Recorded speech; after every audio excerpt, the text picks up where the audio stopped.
안녕하세요, 육아동지 여러분, 아역톡입니다. 오늘은 집에서 아이들과 자주 하시는 보드게임에 대해서 이야기해 보려고 하는데요. 보드게임이 단순한 놀이가 아니라 아이들 발달에 아주 좋은 역할을 하는 도구라는 거, 우리 육아동지 여러분들은 이제 모두 아실 것 같아요. 맞아요. 보드게임은 다양한 인지 능력뿐만이 아니라 인내심, 자기조절, 사회성까지 발달시킬 수 있는 아주 좋은 도구죠. 그런데 보드게임은 어떻게 하느냐에 따라서 득이 될 수도 있고 갈등의 씨앗이 되기도 하는데요. 이번 영상에서는 아이들과 보드게임을 할 때 알아두면 좋을 5가지 팁을 말씀드려 볼게요.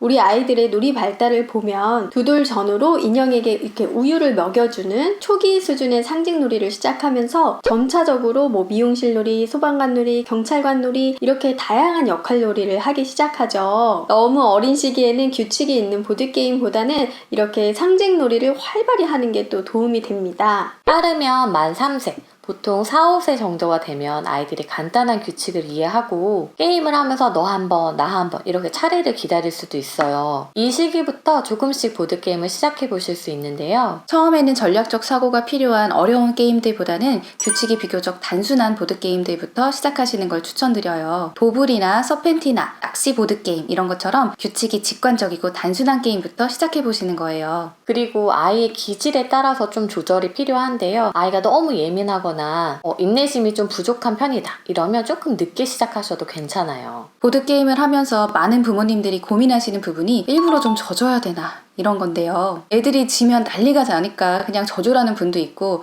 승부의 세계는 냉정한 거야 이렇게 하면서 절대 져주지 않는 부모님들도 계시더라고요. 그런데 보드게임을 처음 시작하는 아이라면은 부모님이 적절하게 조금 져주시라고 권하고 싶어요. 아이가 이제 막 보드게임을 시작했는데 할 때마다 자꾸 지고 이러면 사람이 재미없고 안 하고 싶잖아요. 아이가 이기면서 자신감을 느껴야 그 다음에 또 하자 이렇게 되는 거죠. 그런데 항상 져주기보다는 약간 적절하게 승패를 섞으시면 좋아요. 3판을 한다 하면 2판 정도는 아이가 이기게 해주고 1판 정도 부모님이 이기시는 거죠. 그런데 양육자가 나름대로 승패를 조절했는데도 지고 나면 그냥 울고불고 난리가 나는 아이들이 있죠. 보드게임을 시작하는 초기 만 4에서 5세쯤에 이런 모습들이 많이 보일 수 있어요. 맞아요. 주사위 이미 던졌는데 자기 또 던지겠다고 하거나 아니면 게임 한 판 더 하고 마무리하기로 했는데 자기 졌다고 다시 해 이렇게 한다거나 저희가 이와 관련한 불꽃 연기를 펼친 또 영상이 있어요. 참고해 주시면 좋겠습니다. 여기서도 말씀드리면 아이가 이런 모습을 보일 때 부모님들이 많이 하시는 말씀이 너 이렇게 울면 다시는 게임 못하겠다. 아니 질 수도 있고 이길 수도 있지 뭐 그런 걸로 그래 이렇게 하시거든요. 그쵸. 그런데 아이가 이렇게 속상한 반응을 보일 때에는 먼저 그 마음을 공감해 주시는 과정이 꼭 필요합니다. 아유, 아유기가 진짜 이기고 싶었는데 져서 속상했구나 이렇게 이야기해 주시고, 그런데 게임할 때는 이길 때도 있고 질 때도 있어. 아유기 앞으로 엄마랑 게임하면서 질 때 받아들이는 것도 연습해보자 이렇게 얘기해 주실 수 있어요. 졌을 때 받아들이는 방법은 양육자가 좋은 모델을 보여줄 수 있거든요. 만약에 엄마랑 아이가 같이 게임을 했을 때 엄마가 졌다 그러면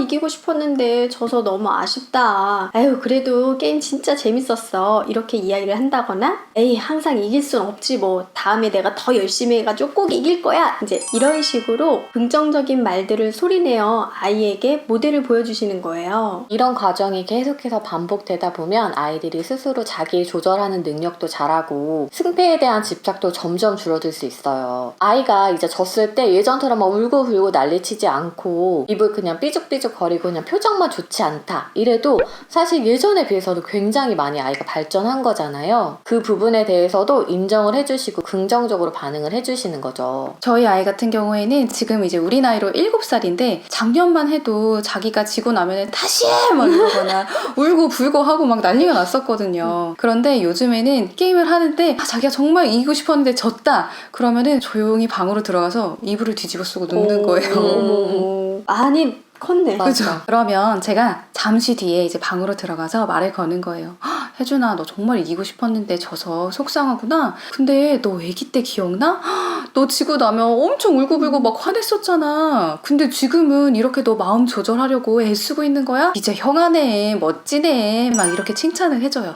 그리고 나서 아이가 좋아할 만한 거, 우리 다른 거 뭐 할까? 이렇게 제안해주면 또 아이가 마음이 풀리더라고요. 그런데 만 4에서 5세 한창 보드게임 초반에 시작할 때는 이런 일들이 비일비재하잖아요. 아이가 감정 폭발할 일들이 많은데 오늘은 나도 그걸 좀 피하고 싶다. 그러면 저는 그때 협동 보드게임을 활용했었어요. 협동 보드게임이라는 거는 아이와 내가 경쟁하지 않고 한 팀이 되어서 게임을 하는 건데요. 종류가 여러 가지 있는데 제가 구입한 건 레이스 투 더 트레저라는 게임이었어요. 룰을 간단히 말씀드리면 아이랑 제가 이제 한 팀이 돼서 거인이랑 대적하는 거예요. 그래서 거인이 먼저 이쪽 길로 가기 전에 제가 열쇠를 모아서 보물을 찾는 그런 게임인 거죠. 그럼 순서를 이렇게 둘이서 하는 거야? 순서를 할 때 나랑 같이 이쪽으로 갈까 저쪽으로 갈까 요거를 협의해서 하는 거지. 그래서 협동 보드게임 이렇게 검색하시면 여러 종류들이 나오니까 이런 것들도 한번 고려해 보시면 좋을 것 같아요. 보드게임을 하다 보면 전략이 필요한 순간이 있죠. 어떨 때 보면 직접 가르쳐주지 않았는데도 아이가 이미 전략적으로 행동하고 있을 때가 있어요. 그럴 때는 그 부분을 놓치지 않고 긍정적인 피드백을 해주는 거예요.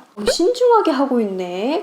그렇게 하려고 지금 차근차근 계획을 세웠던 거야? 이렇게 아이가 스스로 해낸 부분에 대해서 긍정적으로 이야기를 해주는 거예요. 만약에 아이한테 전략을 가르쳐주고 싶어서 이건 이렇게 하는 거야, 이건 저렇게 하는 거야 하고 계속 전략을 가르쳐준다면 아이의 그 놀이의 즐거움을 빼앗기게 되겠죠. 자연스럽게 아이가 전략을 습득할 수 있도록 해볼 수 있는 방법 중에 하나는 부모님이 생각하고 있는 거를 말로 소리내서 얘기하는 거예요. 이거를 심리학이나 교육학에서 think aloud 전략이라고 하거든요. 윷놀이를 한번 예로 들어볼게요. 만약 판이 지금 이런 상황이다 하면 어떤 말을 움직일지 한번 볼까? 지금 거리 나왔는데 이 말은 움직이면 길을 이렇게 돌아가야 하네.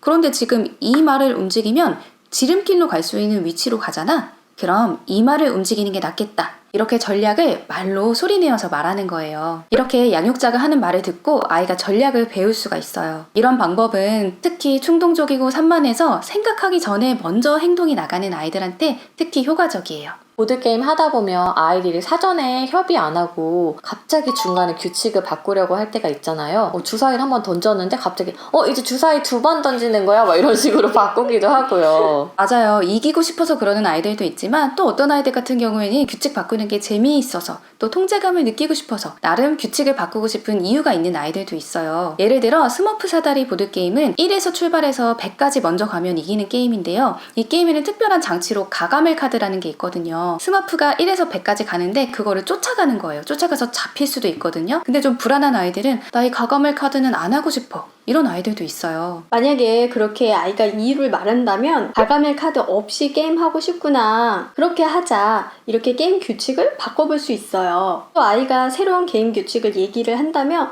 그래 좋은 생각이다. 그렇게도 해보자. 이렇게 아이의 생각을 또 인정해 주는 거죠. 꼭 설명서대로 할 필요는 없으니까요. 그런데 아이가 게임하고 있는 도중에 우리 이렇게 해보자 하고 게임 규칙을 바꾼다면 그래 이번 판에는 그러면 우리 원래대로 하고 다음 판부터 한번 바꿔서 해보자 이렇게 얘기를 해보는 거예요. 그런데 좀 어린 아이들 같은 경우에는 지금 당장 규칙 바꾸고 싶어 이런 아이들도 있어요. 예를 들어서 주사위를 한 번 던지는 건데 2번 던져서 그중에 큰 수로 선택해서 할 수도 있잖아요. 아이가 어린 경우라면 중간에라도 그래 알았어 그럼 지금부터 우리 2번씩 던지는 걸로 하자. 그런데 이렇게 규칙 바꾸는 거는 우리끼리만 할 때 하는 거야 하고 우리끼리만 그리고 약속하고 바꾸는 거라는 거를 알려주셔야 해요. 또 중요한 건 규칙을 아이만 계속 바꾸는 구조가 되지 않게 하는 거예요. 같이 게임하는 양육자도 나도 이거 게임 규칙 하나 바꾸고 싶은 거 있어. 다음 판부터는 우리 이렇게 해볼까? 하면서 제안할 수 있어요. 이런 식으로 상호 조율이 이루어지면 규칙을 우리가 같이 만드는 거구나 이런 것도 배울 수 있겠죠. 보드게임이 그냥 놀이라고 생각할 수도 있지만 아이 발달에 정말 많은 영향을 주거든요. 아이들이 이기고 지는 경험을 통해서